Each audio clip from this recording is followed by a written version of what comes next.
Hey there, fellow travelers. Welcome to Informed Tourist AI. Ready to dive deep into this video? Today we're tackling a topic that's, well, a little uncomfortable, but necessary: racism around the world.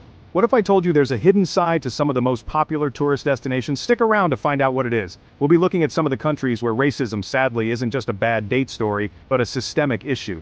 Stay until the end to discover a surprising fact about global travel that might just change your next trip. Please subscribe to Informed Tourist AI. Now on with the video. Alright, let's kick things off with a country that often tops those most polite countries lists. A place where manners are an art form, and social etiquette is practically a national pastime. Yep, I'm talking about Japan. The land of the rising sun, where ancient traditions blend seamlessly with cutting-edge technology. The land of sushi, cherry blossoms, and a whole lot of side-eye if you're not Japanese. Yes, the same country known for its politeness can also be a bit, well, insular. Now, before you grab your pitchforks, I'm not saying everyone in Japan is secretly plotting against foreigners. Far from it. Many Japanese people are incredibly welcoming and kind. But let's just say, Japan's brand of racism isn't always loud and aggressive. It's more like being politely ignored at a bar, or finding out that apartment you had your eye on. Yeah, not available to foreigners. It's a subtle form of exclusion that can be just as frustrating. See, Japan has a long history of homogeneity. For centuries it was a pretty isolated island nation, and that kind of isolation tends to breed, well, a certain perspective on outsiders. For centuries it was a pretty isolated island nation, and that kind of isolation tends to breed, well, a certain perspective on outsiders. This historical context is crucial to understanding the modern-day nuances of Japanese society. And while things have definitely changed with more foreigners visiting and living in Japan than ever before, that historical context still casts a bit of a shadow. The influx of tourists and expatriates has brought about a cultural shift, but old habits die hard. One of the most common ways this manifests is through the use of the term gaijin.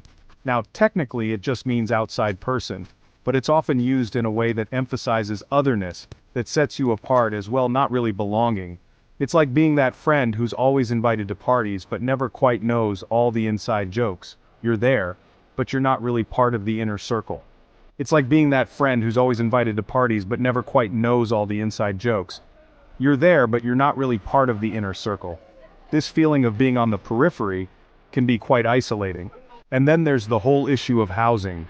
It's not uncommon for landlords to flat out refuse to rent to foreigners, often citing vague reasons like communication difficulties or cultural differences. It's not uncommon for landlords to flat out refuse to rent to foreigners, often citing vague reasons like communication difficulties or cultural differences. This can make finding a place to live a real challenge. It's like, hey, I just want a place to crash, not write a dissertation on the intricacies of Japanese tea ceremony. The barriers can feel insurmountable at times. But it's not just about words and housing, it's the little things too. The everyday interactions that remind you that you're an outsider. It's the little things too, like being stared at on public transportation or feeling like you're being spoken to extra slowly, as if you've suddenly forgotten how to understand basic human language.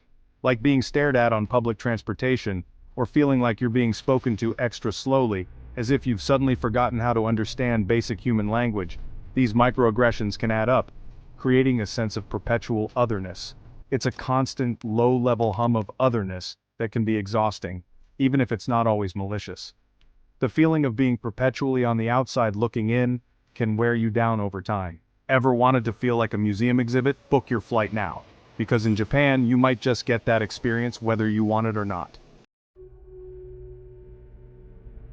Next up on our whirlwind tour of global awkwardness, we're heading to the land of snow, vodka, and, let's just say, a complicated relationship with diversity. That's right, we're talking about Russia. Now, Russia has always been a bit of a paradox, a country straddling Europe and Asia both geographically and culturally. And that kind of in-betweenness can sometimes lead to, well, some interesting identity politics. See, Russia has a long history of, shall we say, strong national identity. And while that can be a beautiful thing, a source of pride and unity, it can also manifest as, well, a bit of an us versus them mentality. And unfortunately, if you're from certain parts of the world, you're more likely to end up on the them side of that equation. We're talking in particular about people from Central Asia, Africa, and the Middle East. These groups often face the brunt of racism in Russia, from casual discrimination to outright hostility. We're talking racial slurs, job discrimination, and even violence. And it's not just coming from, like your drunk uncle at a family reunion. We're talking about systemic issues with roots in historical prejudices and, let's be real, a good dose of xenophobia. One of the most visible manifestations of this is the rise of nationalist groups, some of which have been linked to racially motivated attacks. And while the government has taken some steps to address this issue, it's still a very real concern for many people living in or visiting Russia. Because nothing says welcome like being chased by a group of skinheads, right? Chapter 3. Italy. When in Rome, don't be surprised by racism. Okay, let's shift gears a bit and head to a country known for its romance, its food, its fashion, and, unfortunately, its fair share of racism. That's right, we're talking about Italy. Now, I know what you're thinking. Italy? But they're all about la dolce vita, the sweet life. Surely they can't be racist. And to that I say, well, the world is a complicated place, my friend, and even the most beautiful destinations have their shadows. See, Italy, like many European countries, has experienced a surge in immigration in recent decades. And with that influx of newcomers has come, well, a bit of a backlash. We're talking about a rise in xenophobia, anti-immigrant sentiment, and yes, racism. And while it's not always as overt or violent as in some other countries, it's definitely there, simmering beneath the surface like a pot of overcooked pasta. One of the most common ways this manifests is through microaggressions, those subtle but insidious digs that can make you feel like you're constantly being reminded that you're not one of them. We're talking about being stared at, being spoken to slowly, being followed around in stores, being asked where you're really from. It's like being stuck in a never-ending game of, guess what racist thing this person is going to say next? And it's not just limited to microaggressions. There have been numerous reports of racial profiling by police, discrimination in housing and employment, and even hate crimes. And while the Italian government has taken some steps to address these issues, there's still a long way to go. Turns out, pasta and prejudice can exist on the same plate. But let's not forget, Italy is also a place of warmth, community, and resilience. Many Italians are actively fighting against these prejudices. Grassroots organizations and activists are working tirelessly to promote inclusivity and equality. They are creating spaces where everyone, regardless of their background, can feel at home. So, while Italy has its challenges, it's also a country where change is happening, where people are coming together to build a more inclusive future. And that, my friends, is something truly affecting generations and shaping societal attitudes. Forget sightseeing, you'll be too busy dodging insults to enjoy the Taj Mahal. The beauty of India's landmarks is often overshadowed by the harsh realities of its social issues, making it a land of stark contrasts. Chapter 5, South Africa, a rainbow nation still grappling with its past. Alright folks, buckle up because we're heading to a country with a history as complex and tumultuous as its landscape. That's right, we're talking about South Africa. Now, South Africa is often hailed as a rainbow nation, a testament to its incredible diversity and its triumph over the brutal legacy of apartheid.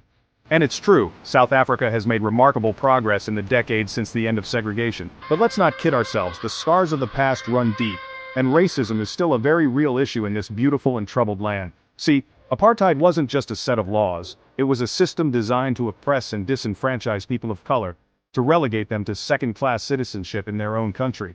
And while the dismantling of apartheid was a monumental achievement, it didn't magically erase centuries of ingrained prejudice and inequality. One of the most persistent legacies of apartheid is the vast economic disparity between different racial groups. Black South Africans, who make up the majority of the population, continue to face higher rates of poverty, unemployment, and lack of access to education and healthcare. And this economic inequality often fuels racial tensions, creating a breeding ground for resentment and mistrust. And then, there's the issue of crime, which is often used to justify racist stereotypes and prejudices. South Africa has a high crime rate, and while the reasons for this are complex and multifaceted, it's often attributed to Black South Africans, further perpetuating negative stereotypes and fueling racial profiling. Nothing like a country still haunted by its own ghosts. So you still want to travel the world? Well, there you have it, folks. A not-so-subtle reminder that the world, while a beautiful and fascinating place, can also be a pretty messed up one. Thanks for watching Informed Tourist AI.